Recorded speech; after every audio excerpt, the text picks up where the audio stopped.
BJP और कांग्रेस दोनों को ही हार का डर सता रहा है। उनको पता है कि राजस्थान के अंदर राष्ट्रीय लोकतांत्रिक पार्टी तीसरे मोर्चे के रूप में एक मजबूती से उभर रही है। स्वयं हनुमान बेनीवाल भी 1994 के अंदर छात्र राजनीति से निकले हुए हैं और ये युवा छात्रों के राजनीति का गला घोटा जा रहा है। ये बिल्कुल शरेआम गलत है और चुनाव होने चाहिए। 200 विधानसभाओं के अंदर अगर कोई व्यक्ति है जिसके कथनी और करनी में फर्क नहीं है तो वो हनुमान बेनीवाल है।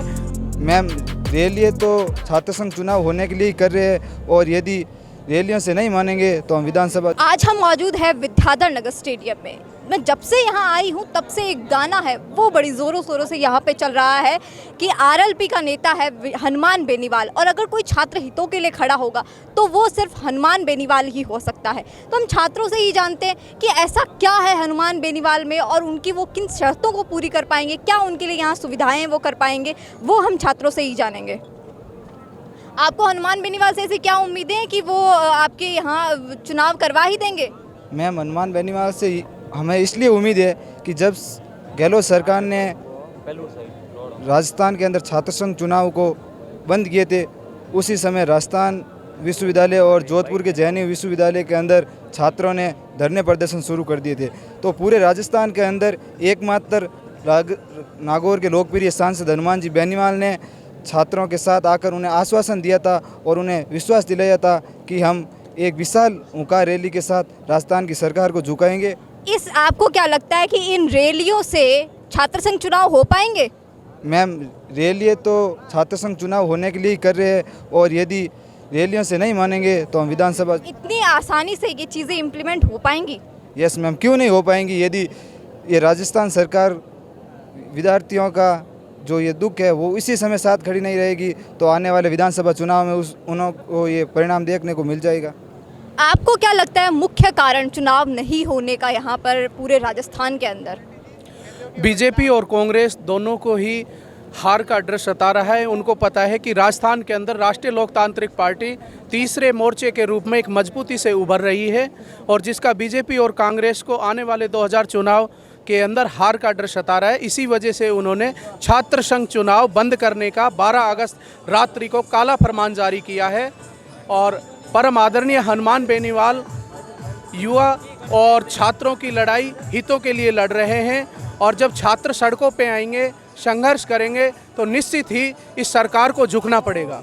ये चीज़ें कहाँ तक जुड़ी हुई है? आप कह रहे हैं कि छात्र संघ चुनाव इन्होंने नहीं करवाए, ये बंद कर दिए हैं, लिंगदो कमेटी का उन्होंने हवाला दिया था, तो क्या उनका ये जो हवाला लिंगदो कमेटी का दे रहे हैं वो गलत है? बिल्कुल गलत है मैम। क्यों गलत है, क्या कारण है ऐसे?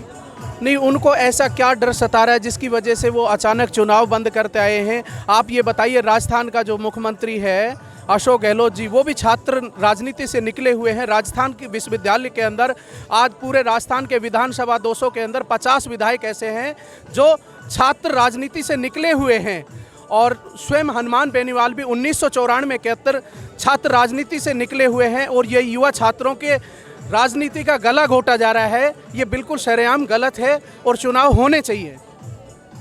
आपको क्या लगता है जो ज्योति मिर्धा का बीजेपी में शामिल होना कहीं ना कहीं हनुमान बेनीवाल के लिए खतरे की घंटी नजर नहीं है? बिल्कुल खतरे की घंटी नजर नहीं है, क्योंकि सभी युवा जो है वो बेनीवाल जी के साथ में, अगर वो हमारे साथ रहते तो यहाँ पे रहते चुनाव करवाते, लेकिन अगर युवा को साथ लेके वो लोग नहीं चल रहे तो सबकी बड़ी भूल है कि वो लोग चुनाव जीत जाएंगे। मैं अशोक गहलोत जी को ये कहना चाहता हूँ, वो युवाओं के साथ जो कर रहे हैं वो बिल्कुल गलत है, क्योंकि अगर उनको चुनाव जीतना है, विधानसभा में सीट बनाए रखनी, तो युवा का साथ देना पड़ेगा, जो कि वो बिल्कुल नहीं कर रहे। तो कहीं ना कहीं सचिन पायलट भी तो हमेशा युवाओं के साथ ही खड़े होते हैं। कल भी वो अपनी एक सभा में वो कह रहे थे कि ये मैं इनके साथ खड़ा हूँ, मेरी बात सुनो आप, मैं इनके साथ खड़ा हूँ। जी देखिए, बोलने में और करने में बहुत फ़र्क दिखाई देता है। अगर वो खड़े होते तो आज वो हमारे बीच में होते, लेकिन वो नहीं है, वो सिर्फ बोलते हैं, करते कुछ नहीं है। सचिन पायलट को अपनी मुख्यमंत्री की सीट से फ़र्क है, वो सिर्फ ये है कि मेरे को सीएम बनना है, उनको युवा से कोई मतलब नहीं। अगर होता तो वो हमारे बीच में खड़े रहते, लेकिन हमारे बीच में सिर्फ आज बेनीवाल जी है। अब आपको सचिन पायलट से कोई उम्मीद नहीं है, सिर्फ बेनीवाल से ही आपको सारी उम्मीदें वो जुड़ी हुई है? जी, हमारे साथ शुरू से ही बेनीवाल जी है। सचिन पायलट सिर्फ और सिर्फ अपने मतलब के लिए हमसे मिलते हैं। राजस्थान के अंदर 200 विधानसभाओं के अंदर अगर कोई व्यक्ति है जिसके कथनी और करनी में फर्क नहीं है तो वो हनुमान बेनीवाल है। जो बोलते हैं वो डंके की चोट पे बोलते हैं और युवाओं के साथ है। आप चाहे किसान आंदोलन का मुद्दा ले लीजिए, अगर भारत के अंदर अगर कोई एमपी सड़क से बैठा था तो वो हनुमान बेनीवाल था। राष्ट्रीय राजमार्ग 48 शाजापुर बॉर्डर को अगर जाम जब किया था, राष्ट्रीय लोकतांत्रिक पार्टी के 1 लाख व्यक्तियों ने वहाँ पे कूच किया और एनसीआर दिल्ली को जाम किया था।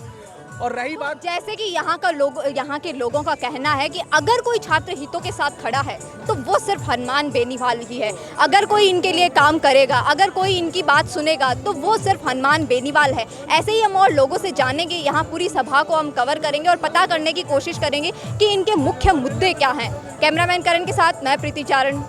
कौन देखता है अब टीवी? टीवी पर आपको कितनों ने देखा, ये कैसे पता चलेगा? घर घर इंटरनेट पहुंचने के बाद अब सब कुछ है डिजिटल।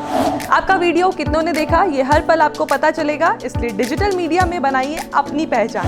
4.5 करोड़ से ज्यादा व्यूज और 3,27,000 से ज्यादा सब्सक्राइबर वाले राजस्थान के चैनल राजस्थान संवाद पर करवाइए कवरेज।